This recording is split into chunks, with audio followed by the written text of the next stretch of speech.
तत्काल न्यूज, आवाज हिंदुस्तान की। दिल्ली कोचिंग सेंटर घटना क्यों हुआ? आप मंत्री आतिशी मारलेना ने बताई कई वजह।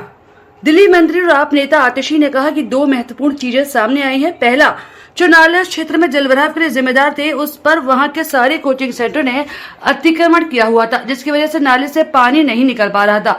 दूसरा, बेसमेंट में क्लास और लाइब्रेरी चल रही थी, तो वही 100% गैर कानूनी था। बेसमेंट का प्रयोग पार्किंग और स्टोरेज के लिए किया जा सकता था। प्रारंभिक रिपोर्ट के आधार पर एमएसडी ने कार्रवाई शुरू की।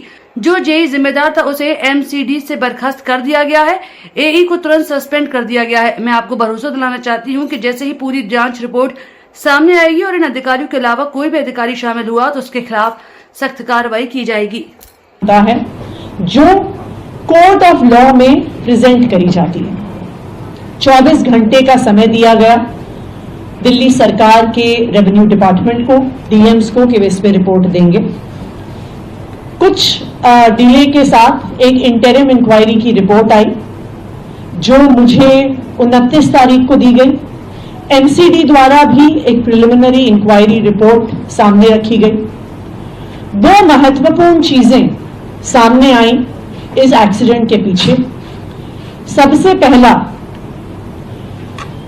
जो ड्रेन उस एरिया में वाटर लॉगिंग के लिए जिम्मेदार था, उस पर वहां के सारे कोचिंग सेंटर्स ने इंक्रोचमेंट किया हुआ था, जिसकी वजह से ड्रेन से पानी नहीं निकल पाया।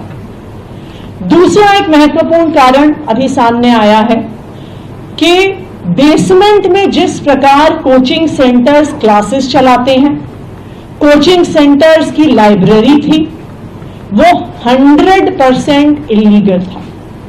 जो बिल्डिंग डिपार्टमेंट द्वारा इस कोचिंग सेंटर को परमिशन दी गई थी, उसमें बेसमेंट का प्रयोग सिर्फ और सिर्फ पार्किंग और स्टोरेज के लिए किया जा सकता था। जो बाकी इंक्वायरी रिपोर्ट है वो अभी 7 दिन में आएगी, लेकिन प्रिलिमिनरी इंक्वायरी रिपोर्ट के आधार पर ही एमसीडी ने तुरंत कार्रवाई शुरू कर दी। सबसे पहले जो जेई जिम्मेदार थे वहां पे ड्रेन की मेंटेनेंस के लिए, जिनकी जिम्मेदारी थी ये देखना कि ड्रेन पर इंक्रोचमेंट ना हो, जिसकी जिम्मेदारी थी ये देखना कि किसी भी प्रकार की इलीगल एक्टिविटी वहां पर फील्ड पर नहीं चल रही है, उस जेई पर सख्त से सख्त कार्रवाई हुई और उसको एमसीडी से टर्मिनेट कर दिया गया है। उसको परमानेंटली नौकरी से निकाल दिया गया है। दूसरा, जो एई थे, असिस्टेंट इंजीनियर, उनको तुरंत सस्पेंड कर दिया गया है, क्योंकि इनकी जिम्मेदारी थी फील्ड ऑफिसर होने के नाते कि जो ड्रेन वहां पर बनी हुई है वो फंक्शनल है कि नहीं, वो उनको इंश्योर करना था। उनकी जिम्मेदारी थी कि जिन परमिशंस के आधार पर वहां पर बिल्डिंग कंप्लीशन सर्टिफिकेट दिया हुआ है, क्या उन रूल्स और रेगुलेशंस को फॉलो किया जा रहा है या नहीं किया जा रहा।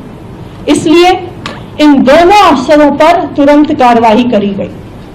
मैं आज दिल्ली के लोगों को और देश के लोगों को यह भरोसा दिलाना चाहती हूं कि जैसे ही पूरी इंक्वायरी रिपोर्ट सामने आएगी और अगर इन अफसरों के अलावा और कोई भी अफसर जिम्मेदार पाया गया जिसकी अपनी ड्यूटी ना करने की वजह से इतनी बड़ी त्रासदी हुई, चाहे वो अफसर एक जूनियर अफसर हो, चाहे वो सीनियर मोस्ट व्यक्ति हो, किसी को भी बख्शा नहीं जाएगा।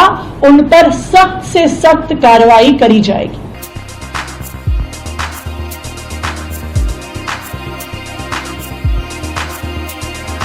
तत्काल न्यूज, आवाज हिंदुस्तान की।